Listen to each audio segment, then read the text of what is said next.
नमस्कार दोस्तों, आपका स्वागत है एक बार फिर से।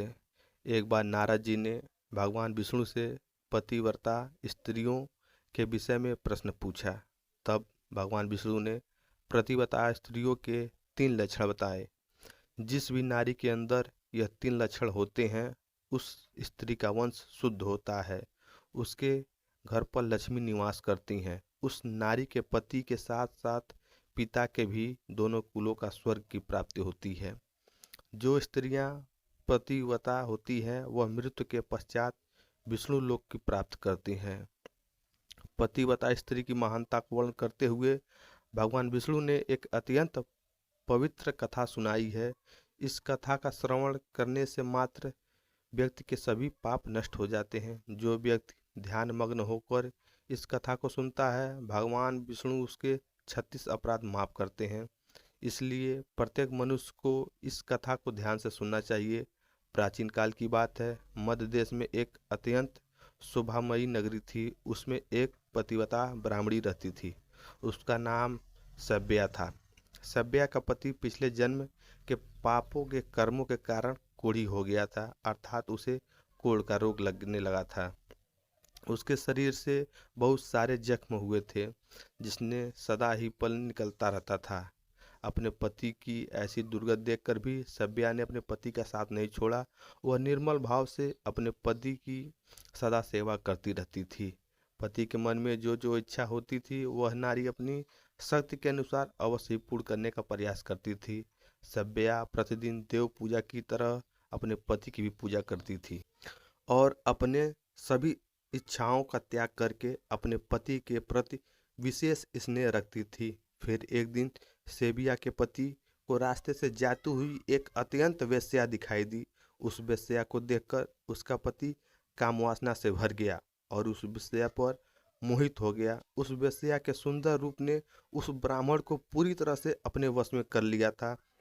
उसके रूप को देखते ही वह आहें भरने लगा, अर्थात लंबी लंबी सांसें खींचने लगा। और जब वह वेश्या उसकी नज़रों से दूर चली गई तो वह बहुत दुखी हो गया। अपने पति की आवाज़ सुनकर वह पतिव्रता स्त्री तुरंत दौड़कर घर से बाहर आई और अपने पति से पूछने लगी, हे नाथ, क्या हुआ? आप इतने उदास क्यों हो गए हैं? आप इतनी लंबी लंबी सांसें कैसे खींच रहे हैं? आपको जो भी कष्ट है मुझे बताइए, जो भी कार्य हो आप मुझे बताइए, वह मैं पूर्ण करने का अवश्य करूँगी। प्राणनाथ, आप ही मात्र एक मेरे गुरु हैं, प्रियतम हैं। पति के इस प्रकार से पूछने के बाद उसके पति ने कहा, हे प्रिय, जो मुझे चाहिए वह तुम नहीं दे सकती हो, अर्थात कोई भी नहीं दे सकता है, इसलिए उस पर बात करना व्यर्थ है, इसलिए तुम रहने दो। फिर वह प्रतिव्रता स्त्री बोली, हे नाथ, मुझे विश्वास है कि मैं आपके कार्य को अवश्य सिद्ध करूंगी। आप केवल मुझे आज्ञा देने का कष्ट करें, मैं अपनी पूरी शक्ति लगाकर उस काम को पूरा करूंगी।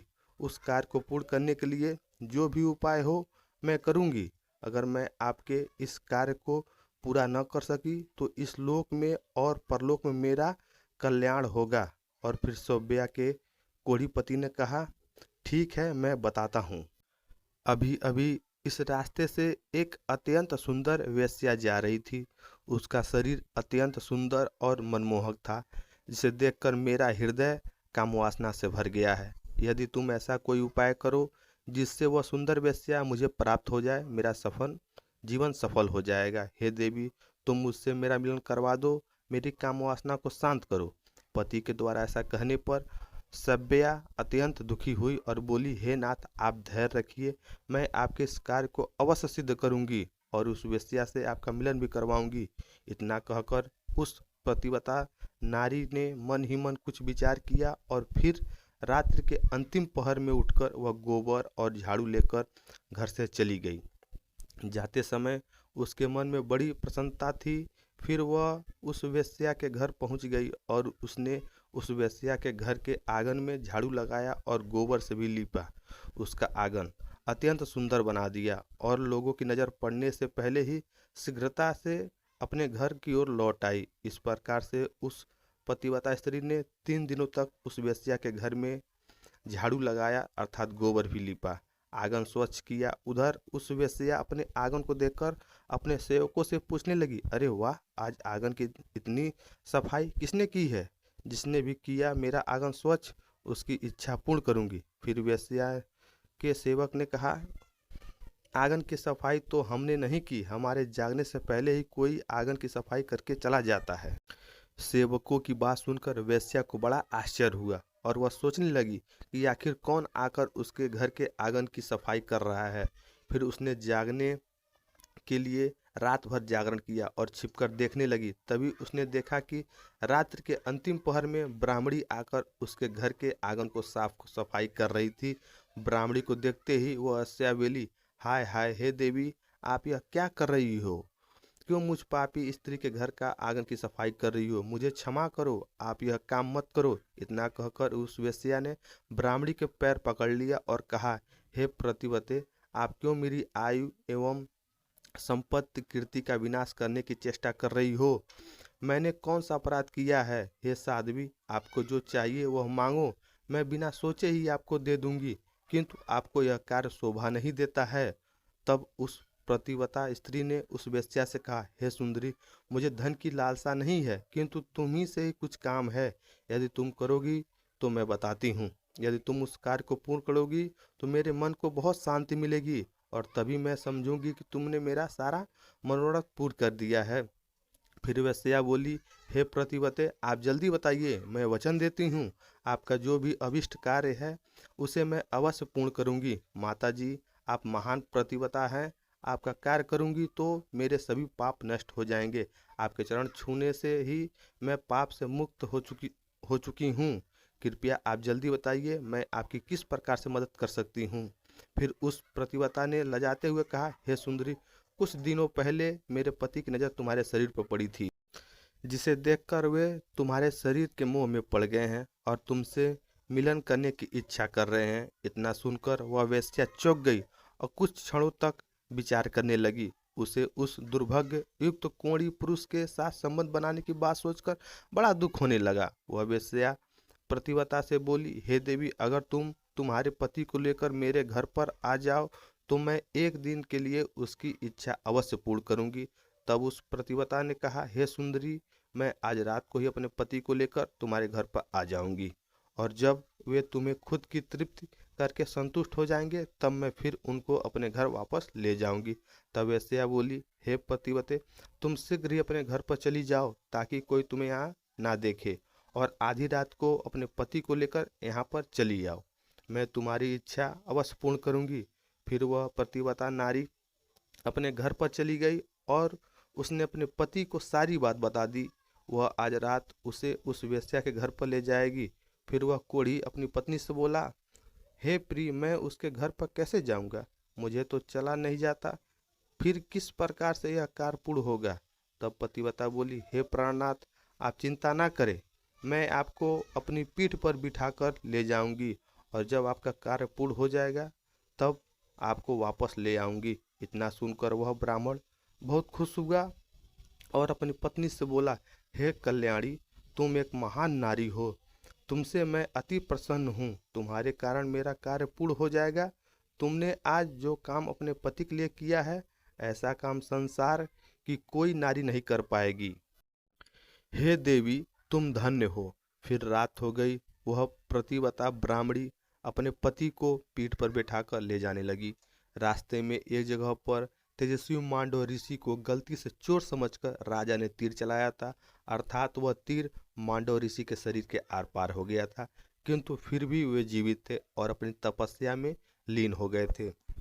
जब रात के अंधकार में वह प्रतिवता ब्राह्मणी मांडव ऋषि के नजदीक से गुजर रही थी तो गलती से उसके कोढ़ी पति का पैर मांडव ऋषि के शरीर को लग गया था और उनकी तपस्या भंग हो गई थी और वह अत्यंत क्रोधित हो गए थे और वह श्राप देने लगे, जिस पापी ने मेरी तपस्या भंग की है और मुझे विनय दी है वह पापी सूर्योदय होते ही भस्म हो जाएगा। ऋषि मांडव ने श्राप देते ही वह कोढ़ी जमीन पर गिर पड़ा। ऋषि मांडव का श्राप सुनते ही उस प्रतिवता को बहुत दुख हुआ और वह कहने लगी, आज से 3 दिनों तक का सूर्य का उदय ना ही हो तो अच्छा होगा। इतना कहकर प्रतिवता अपने पति को लेकर घर पर चली गई। और अपने पति को शैया पर लिटाकर उसके पास बैठ गई। प्रतिव्रता की वाणी में इतना शक्ति होती है कि वह जो भी कहती है वह सत्य हो जाता है। और प्रतिव्रता के कहने पर साक्षात सूर्योदय को भी उसकी इच्छा का पालन करना पड़ता है, क्योंकि स्वयं भगवान विष्णु ने ही प्रतिव्रता स्त्रियों को यह वरदान दिया है कि वे जो बोलेंगी वह अवश्य सिद्ध होगा। फिर 3 दिनों तक सूर्य नहीं हुआ, सारा संसार अंधकार में चला गया था और तीनों लोकों में इसकी खबर फैल गई थी। यह दृश्य देखकर सभी देवता ब्रह्मा जी के पास गए और सूर्य के उदय ना होने के कारण पूछने लगे। तब ब्रह्मा जी ने देवताओं को उस ब्राह्मणी और मांडवी ऋषि का सारा वृत्तांत सुना दिया। फिर सभी देवता ब्रह्मा जी के साथ दिव्य विमानों में बैठकर उस प्रतिव्रता नारी के घर के पास चले गए। ब्रह्मा जी ने उस प्रतिव्रता नारी से कहा, हे माता, तुम्हारे कहने से सूर्य का उदय होना रुक गया है, जिससे सारी संपूर्ण सृष्टि खतरे में आ गई है। प्राणियों का जीवन दुष्कर हो गया है। तुम कृपा करके अपने वचन पीछे ले लो और सूर्य का उदय होने दो। फिर पतिव्रता ने कहा, हे भगवान, एकमात्र ही मेरे पति गुरु हैं। यह मेरे लिए संपूर्ण लोकों से बढ़कर हैं और सूर्य उदय होते ही मेरे पति की मृत्यु हो जाएगी, क्योंकि मांडव मुनि ने ऐसा श्राप दिया है। मैंने किसी लोभ में, क्रोध तथा मोह में आकर ऐसा नहीं किया है। मैं केवल अपने पति के प्राणों की रक्षा करना चाहती हूँ। फिर ब्रह्मा जी ने कहा, हे माता, तुम्हारे पति की आयु इतनी थी, इसकी मृत्यु से पृथ्वी कल्याण होगा। तुम अपने पति के प्राण जाने दो, इससे तुम्हें बहुत पुण्य मिलेगा। फिर वह प्रतिव्रता बोली, हे देव, पति का त्याग करके मुझे किसी भी लोक से सुख की प्राप्ति नहीं होगी।